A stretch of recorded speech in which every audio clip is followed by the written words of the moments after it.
Advaya Jnana Tattva Vastu Krishnera Swarupa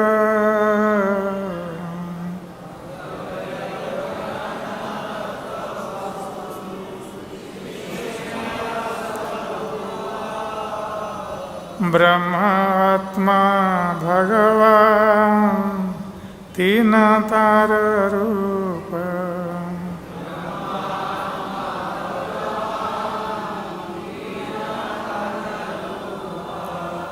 Advaya Jnana Tattva Vastu Krishnera Swarupa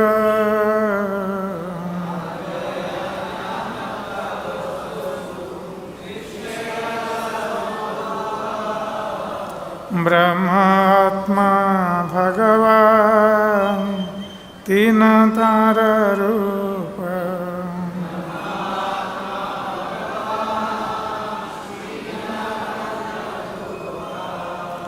Advaya Jnana Tattva Vastu Krishnera Swarupa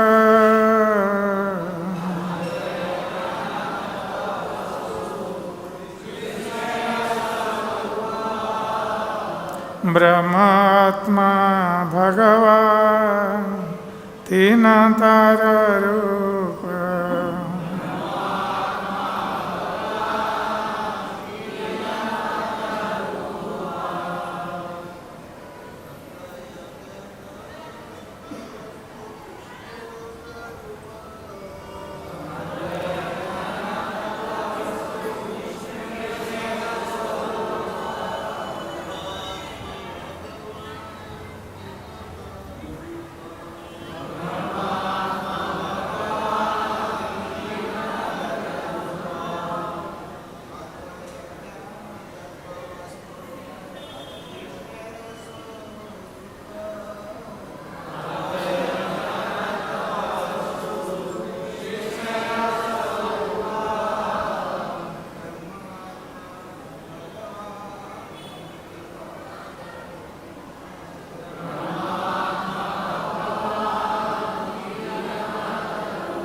Mataji.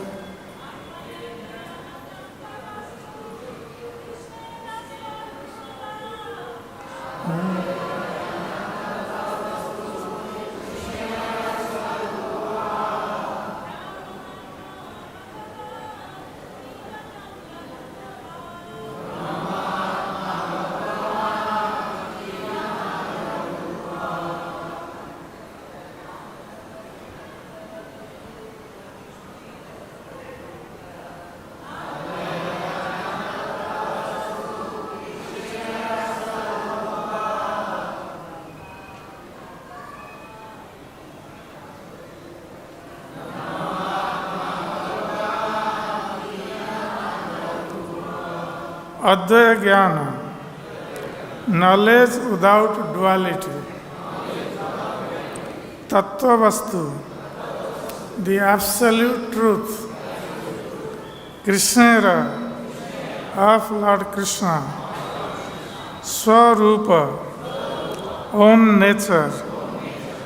Brahma, Brahman. Atma, Paramatma. Bhagavan, the Supreme Personality of Godhead. Tina, three. Tara, of Him. Rupa, forms.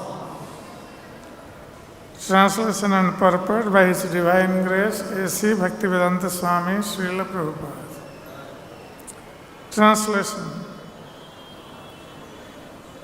Lord Krishna Himself is the one undivided absolute truth, the ultimate reality. He manifests himself in three features as Brahman, Paramatma and Bhagavan. Please repeat.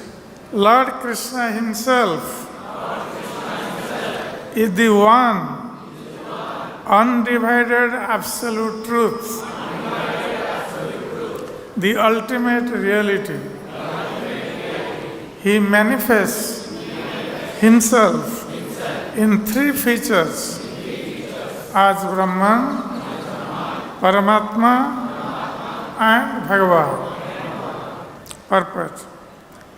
In the verse from Srimad Bhagavatam cited above, 1 to 11, the principal word Bhagavan indicates the personality of Godhead, and Brahman and Paramatma are concomitants deduced from the absolute personality, as a government and its ministers are deductions from the supreme executive head. In other words, the principal truth is exhibited in three different phases. The absolute truth, the personality of Godhead Sri Krishna, Bhagavan, is also known as Brahman and Paramatma.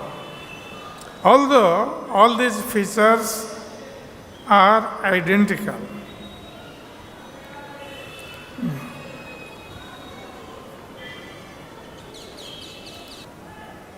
So Srila Krishnadas Kaviraj Goswami, in this verse of Chaitanya-charitamrta, he is explaining the supreme absolute truth in his three features, as it has been stated in Srimad Bhagavatam and also quoted here in the previous verse, 63, Badanti tattvavidas tattvam yad jnanam advaya brahmeti paramatmeti bhagavan iti sabdyate. So this verse from Srimad Bhagavatam is now being explained by Krishnadas Kaviraj Goswami in the subsequent verses. So here, Sri Krishnadas Kaviraj Goswami is telling that Advaya Jnana Tattva Vastu Krishnera Swarupa. So the ultimate reality of Lord Krishna, who is undivided absolute truth, he is understood in his three features: Brahma, Atma and Bhagavan. So we see in the material world, people have a different understanding about the supreme absolute truth. Some people have no understanding at all. And those who have some understanding of the supreme absolute truth, some people, they think the supreme absolute truth is Brahman.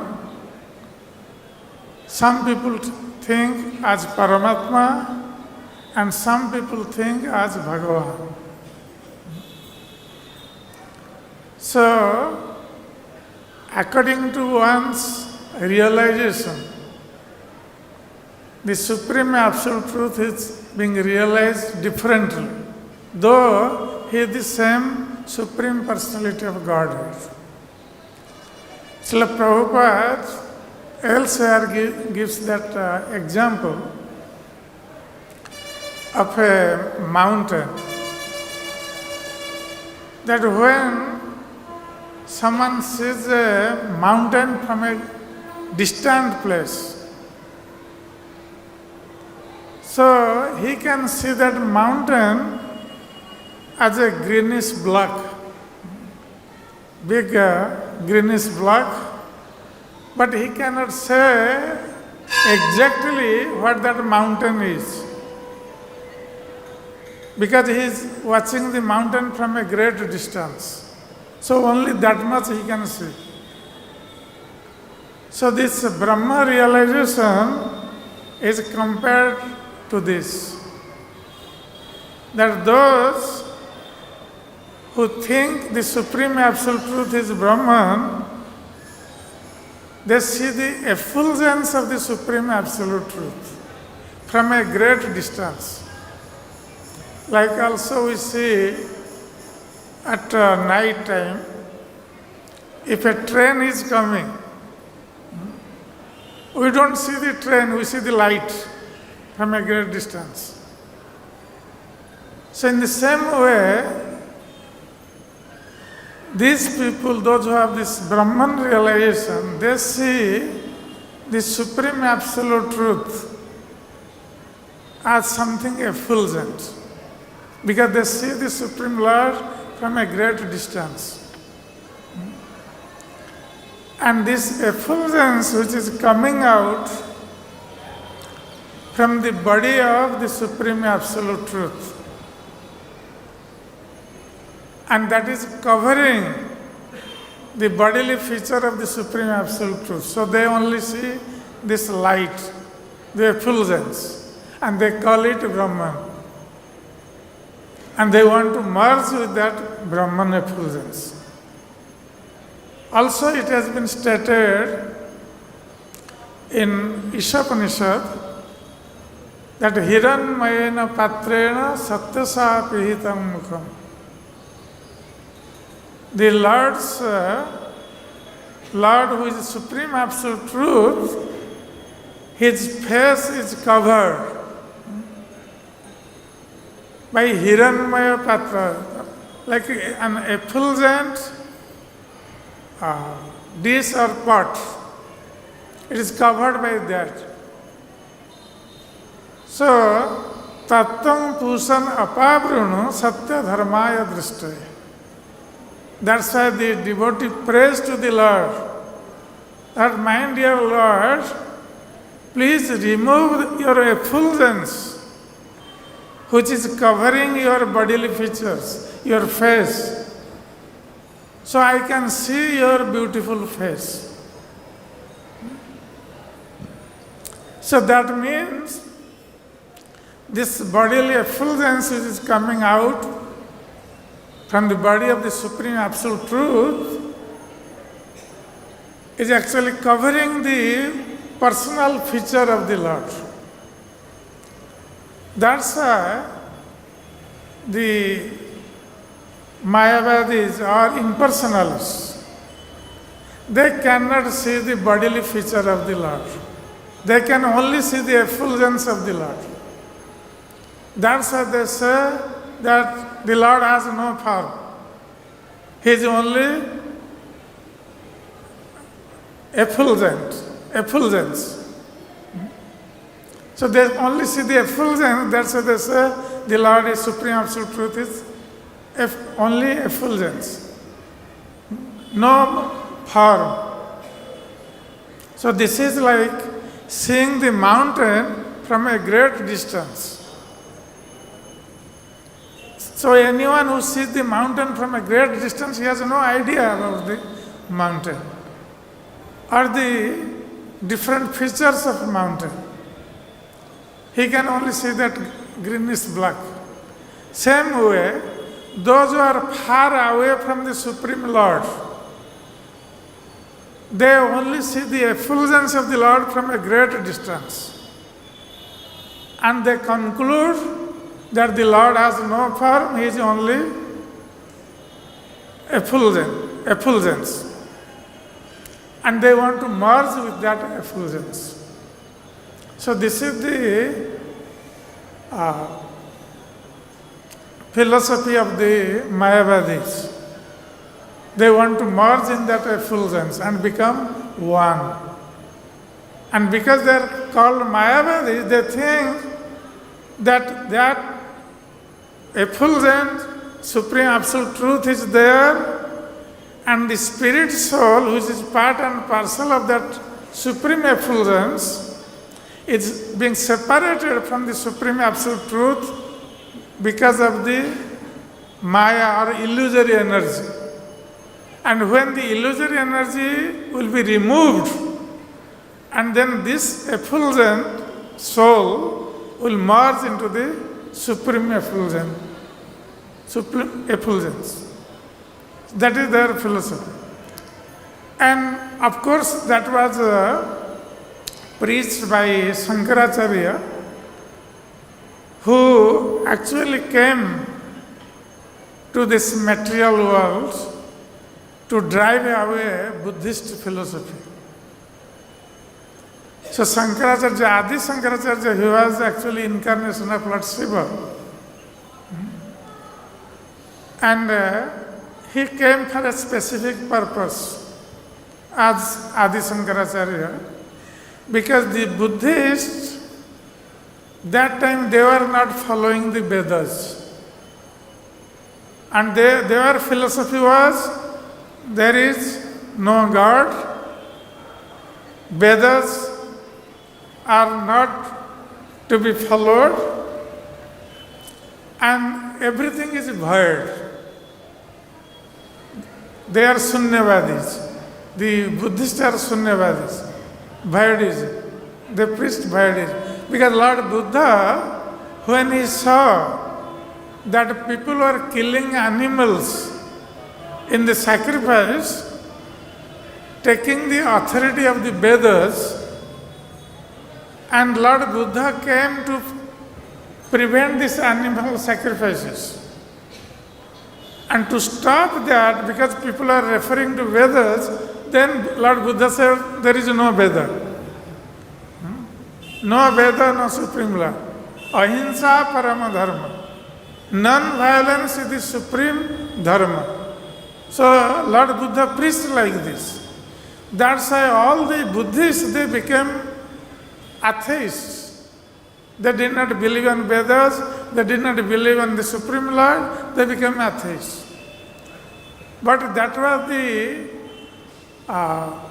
time when Lord Buddha came, so that was necessary for that time to preach this Sunyavad Vaidism, discarding the Vedas and the Supreme Lord, to stop animal slaughter.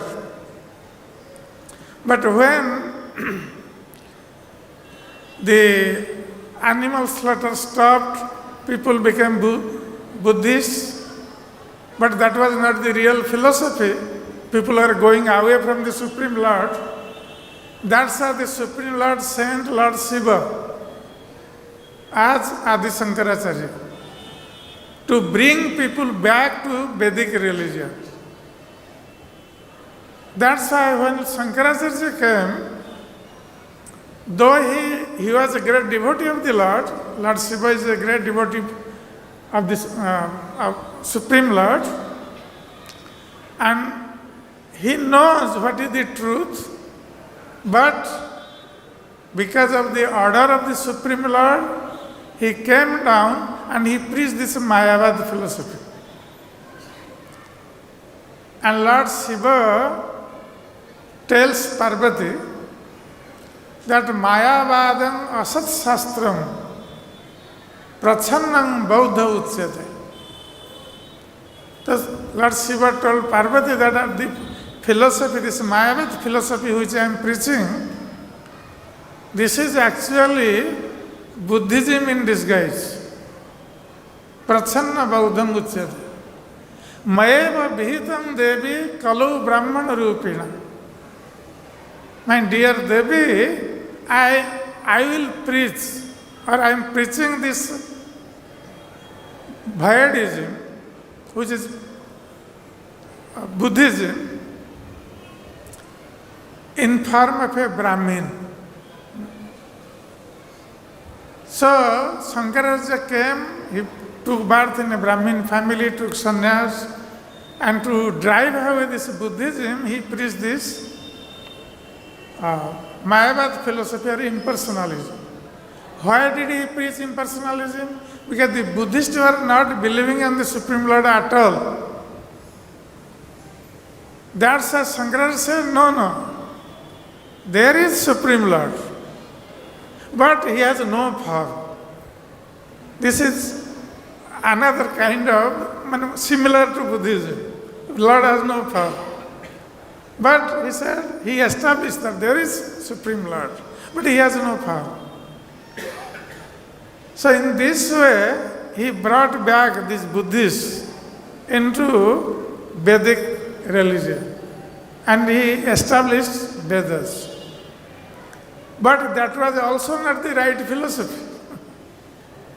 This impersonalism was not the right philosophy. Then the Lord sent all these Vaishnavacharyas to establish this personal philosophy of the Supreme Lord. That the Supreme Lord is a person, he has a power. That's why all the Vaishnavacharyas they came. So this impersonalists, because Shankaracharya was so powerful, he drove away Buddhism from all of India. That's why people became impersonalists. Instead of becoming Buddhists, they became impersonalists. And this impersonalism is still continuing. And Srila Prabhupada came to drive away this impersonalism. So, this is there, that this Brahma realization is actually not the proper realization of the Supreme Lord, but still it is some sort of realization like seeing the mountain from a great distance. So the impersonalists, they are seeing the Supreme Lord, but they are seeing his effulgence only, not the personal feature of the Supreme Lord. That means their realization is not perfect. The impersonal realization or Brahma realization is not perfect. But this is some sort of realization of the Supreme Lord. Then the next stage of realization is Paramatma. Paramatma realization. So, if someone goes to see that mountain, who was seeing from a great distance, he could not figure it out what it is, only he saw the greenish black. But if he'll go near to the mountain, then he will have some idea about the mountain. From a distance, at least he can see on the top of the mountain some trees are there, or some stone, big stones are there. At least he has some idea about the mountain, but not full idea. So those who have Paramatma realization, so mostly the yogis, they have Paramatma realization, and the Jnanis have this Brahma realization. Those who are cultivating knowledge of the absolute truth. So they can go up to this Brahma realization. But the yogis, those who are meditating on the Paramatma form of the Lord within their hearts. And this Paramatma feature is a localized feature. The Supreme Lord enters into every living entity's heart as Paramatma. And not only within the living entities, the Supreme Lord also enters into atoms. Andantarastha paramanu chayantarastha. So the Supreme Lord enters into atoms. So the Supreme Lord is everywhere present. When Hiranyakasipu asked Prahlad Maharaj, you are telling always the Supreme Lord, where is your Supreme Lord? And Prahlad Maharaj answered that my Supreme Lord is everywhere. He is everywhere in the hearts of every living entity. Even in atoms, he is also there. Then Hiranyakasipu did not believe this. So then he asked Prahlad Maharaj, if your Supreme Lord is present everywhere, within everything, even in atoms, is your Supreme Lord present in this pillar of this assembly hall? Then Prahlad Maharaj said, yes. When he is present everywhere, he is also present in the pillar. And Hiranyakasipu wanted to prove that Prahlad Maharaj's statements were false.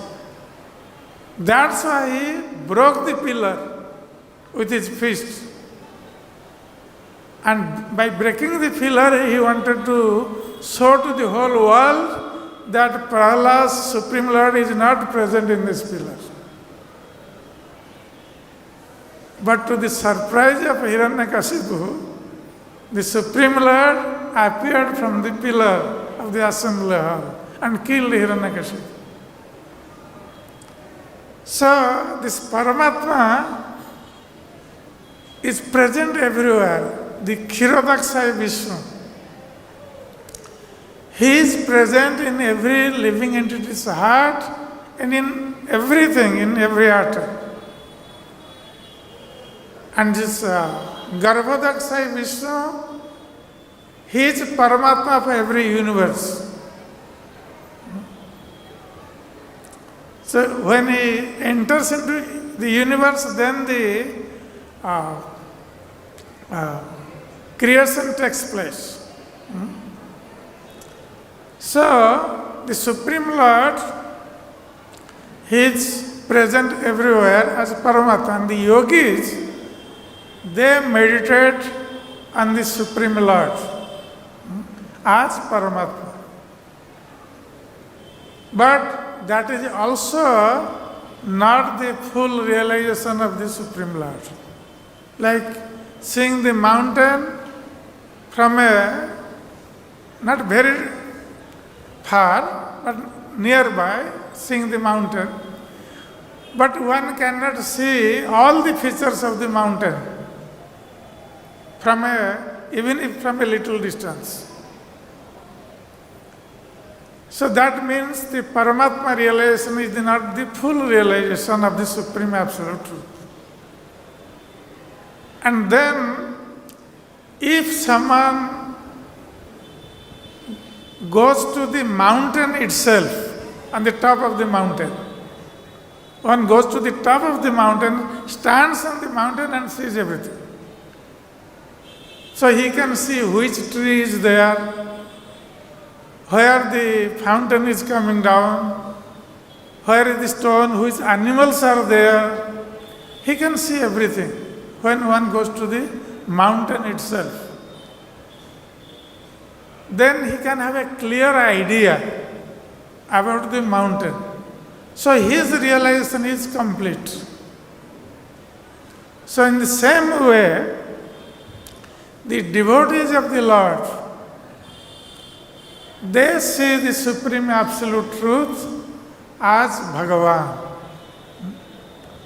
Bhagavan means full of 6 opulences. And the devotees, they see the beautiful form of Krishna. The impersonalists, they say the Lord has no form because they cannot see the beauty of the Supreme Lord. But the devotees, they see the beautiful form of the Lord, and they also see the opulence of the Lord. The Lord has 6 opulences. That's why he's called Bhagavan. Bhaga means opulences. And anyone who possesses those opulences is called Bhagavan. And what are those opulences? The Lord is most beautiful. And he is also called Asamartha. Asamartha means no one can equal to the Supreme Lord. Or no one can become greater than the Supreme Lord in all these 6 opulences. No one can become equal or greater. That's why the Lord is called Bhagavan. Not that nowadays anyone can announce overnight that he is Bhagavan and foolish people will believe on them that he is Bhagavan. If someone is Bhagavan, he must have these 6 opulences. That he must be most beautiful person. So beauty is one of the opulences of the Supreme Lord. Then the Lord must be wealthiest person. All wealth should be there because he is the Lakshmipati. No one can equal to the Supreme Lord in wealth. Actually, everyone is begging to the Supreme Lord, begging to Lakshmi Devi for wealth in the material world. So no one can become equal to the Supreme Lord.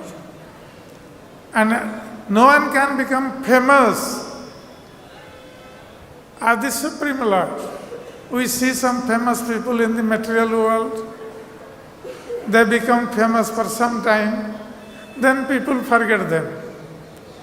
Then someone else becomes more famous than him.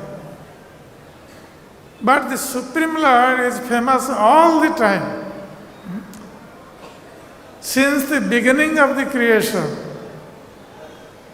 he is always famous.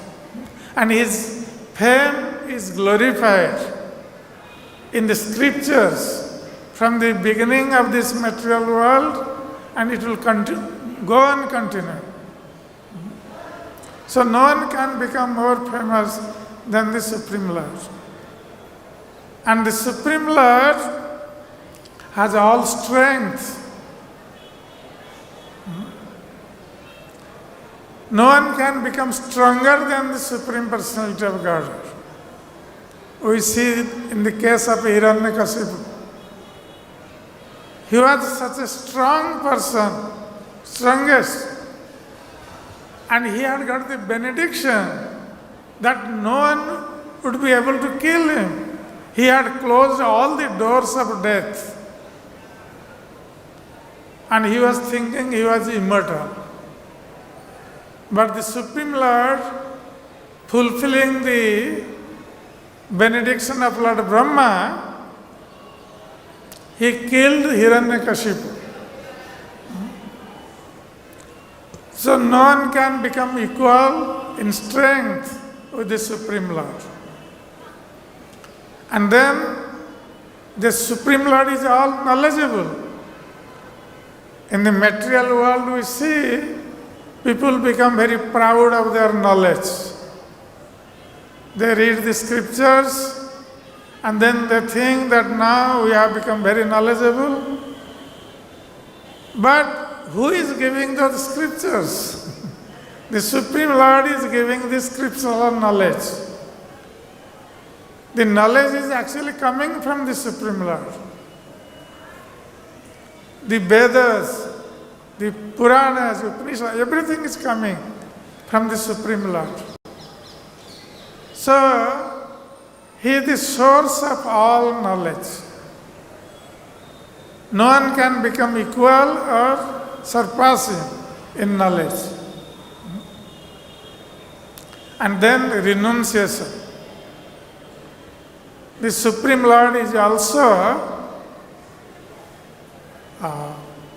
topmost renunciant. We see in the life of Sri Chaitanya Mahaprabhu, who was Krishna himself. No one can equal to Sri Chaitanya Mahaprabhu in renunciation. He gave up his family life at the age of 24 when he was young, giving up his beautiful wife and mother, he took sannyas. And he was so strictly following the sannyas ashram No one would be able to do that.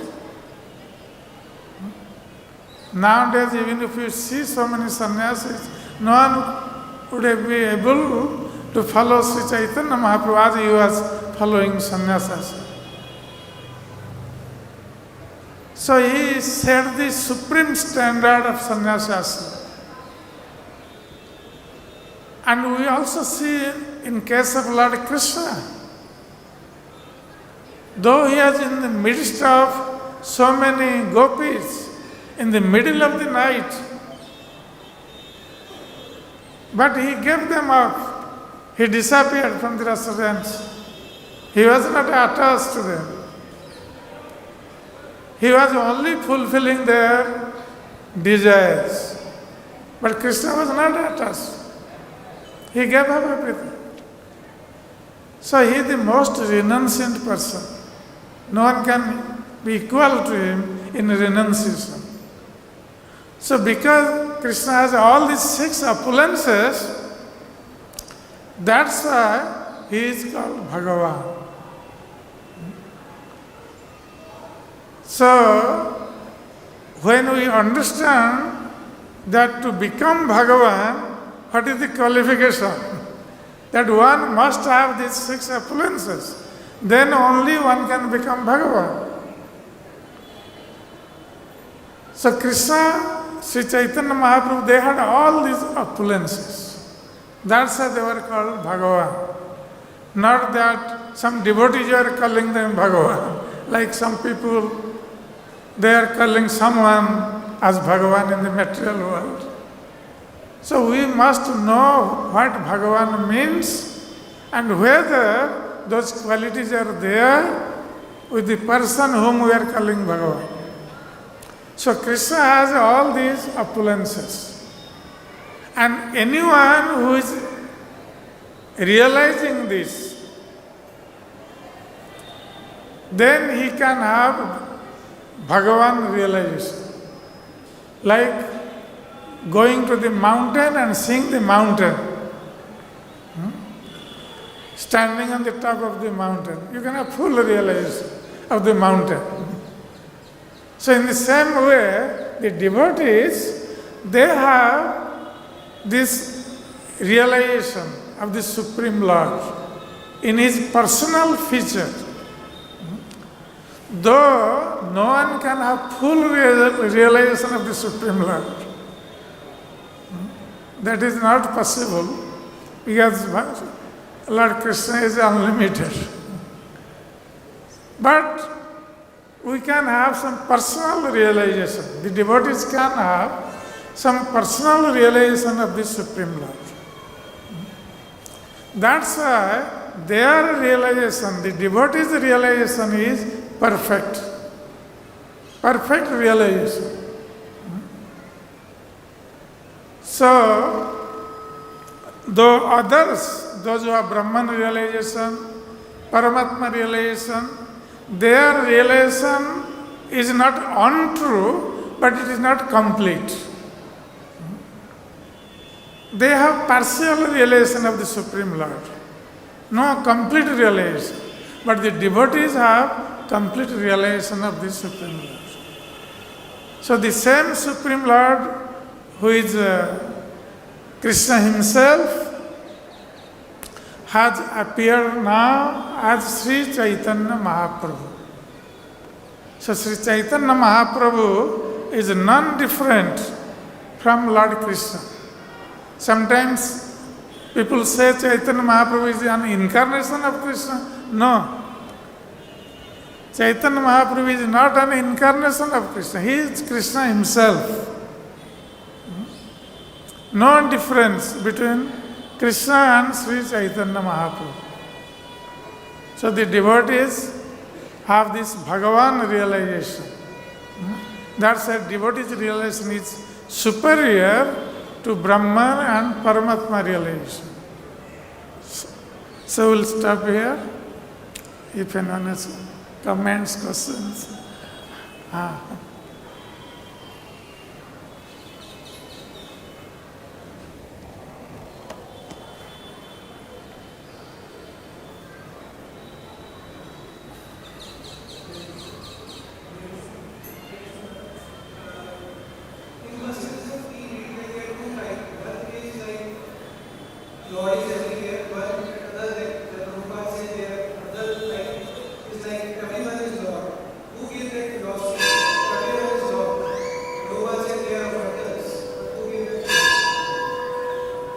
could not get your point. Everyone is God.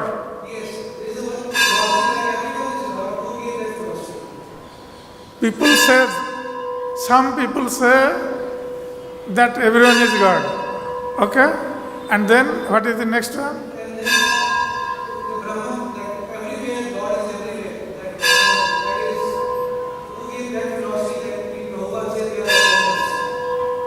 Yeah. Because they think that the Lord is present in everyone's heart. That's why they think that everyone is God.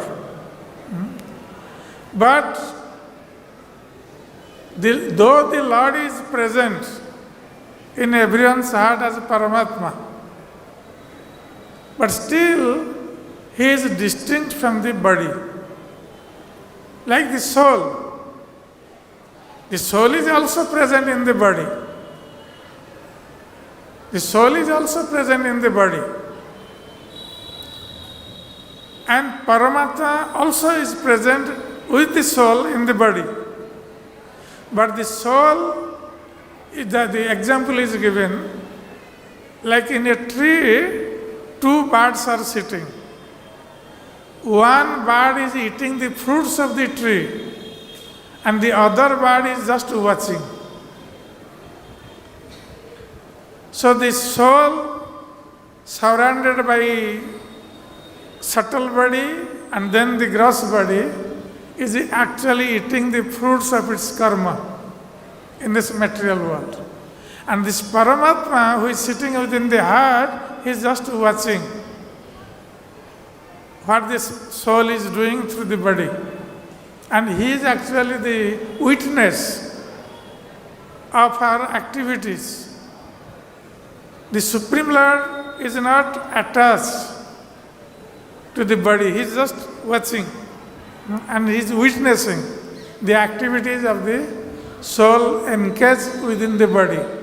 So we cannot say that because the Supreme Paramatma is present in everyone's body, then everyone becomes God. Because Paramatma is not attached to the activity of the body. So this is a wrong philosophy. Those who are telling that everyone is God, this is a wrong philosophy. They have no proper understanding.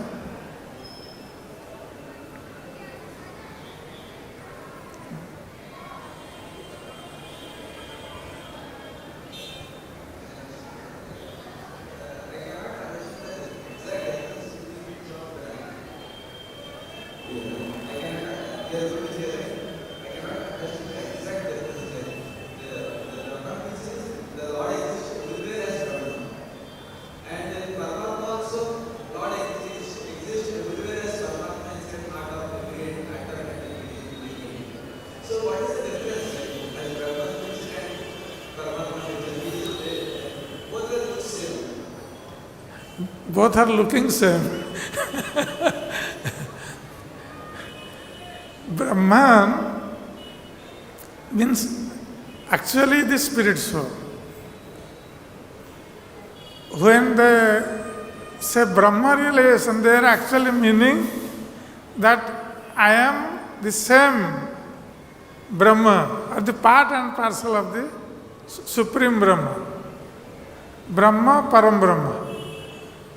So, this Brahma means the soul, which is part and parcel of the Param Brahma.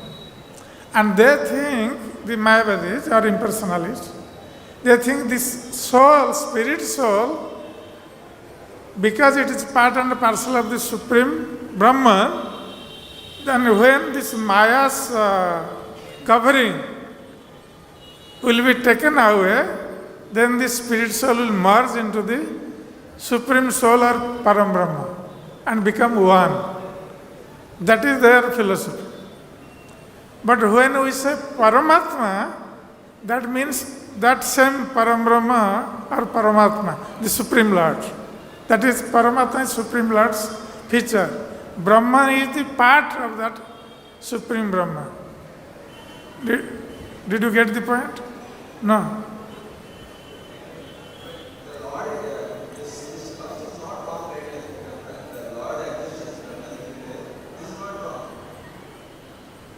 the Lord exists everywhere as Brahman.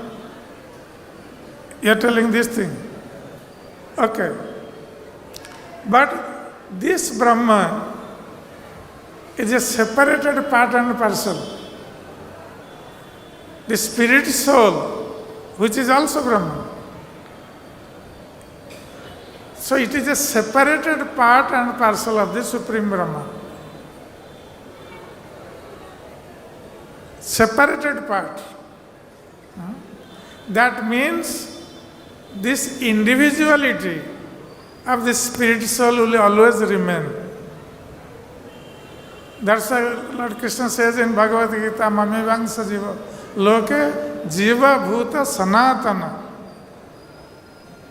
It's an eternal part and parcel. If it will merge with the Supreme Brahman, then how it can become eternal part and parcel? It will maintain its individuality all the time. Okay? Harish.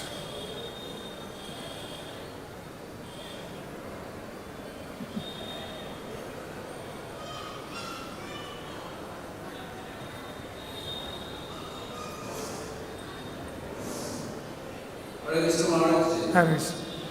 would you please like to throw some light on the strength and wealth of Chaitanya Mahaprabhu?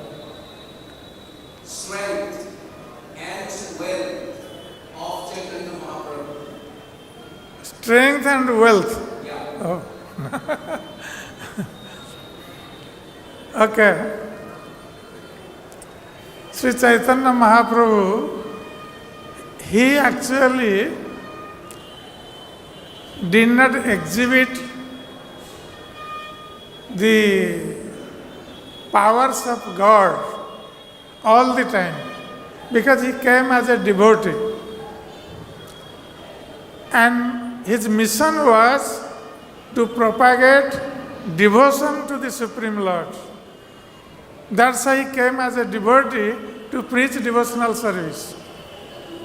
Though he was the Supreme Lord himself, but he generally acted like a devotee to preach devotional service.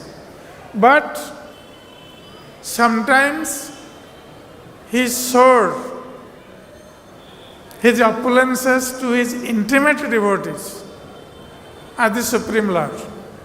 Like when he was speaking with Sarvabhauma Bhattacharya. Sarvabhauma Bhattacharya was teaching Chaitanya Mahaprabhu, thinking him as an ordinary sannyasi and explaining him Vedanta. But Chaitanya Mahaprabhu, when he countered the arguments of Sarvabhauma Bhattacharya and gave the real meaning of Vedanta, and Sarvabhauma Bhattacharya was completely awestruck. And then Chaitanya Mahaprabhu showed his six-armed form, the form of his form of the Supreme Lord. He showed his opulence. First he showed his 400 form, then another 200. 600 form he showed. So, Sarvabhauma Bhattacharya then understood that Chaitanya Mahaprabhu was not an ordinary sannyasi. He was the Supreme Lord himself. Then he surrendered, Sarvabhauma Bhattacharya. And hearing from him, Maharaj Prataprudra also surrendered. And Chaitanya Mahaprabhu showed his opulences to so many devotees also in Navadvip and so many other places also. Even while speaking to the Mayavadis of Banaras, Prakasananda, Chaitanya Mahaprabhu, because they believe in effulgence of the Lord, Chaitanya Mahaprabhu showed his effulgence to Prakasananda, all the sannyasis sitting there. So in that way, he motivated them. And as far as strength is concerned, we know that when Chaitanya Mahaprabhu was traveling in South India, some Buddhist sannyasis, they came to Chaitanya Mahaprabhu and they brought some eatables which was not vegetarian. And they offered to Chaitanya Mahaprabhu as prasad. They said, oh, this is Lord's prasad, you take it. So at that time, one big bird came from nowhere and just hit the plate, and the plate fell on the leader of that group, Buddhist group. And his head was cut and he fell down senseless. Chaitanya Mahaprabhu did not do anything, but he showed his power. So the Lord can do anything whenever he wants. Is it okay? Thank you, Maharaj. Okay. Hare Krishna.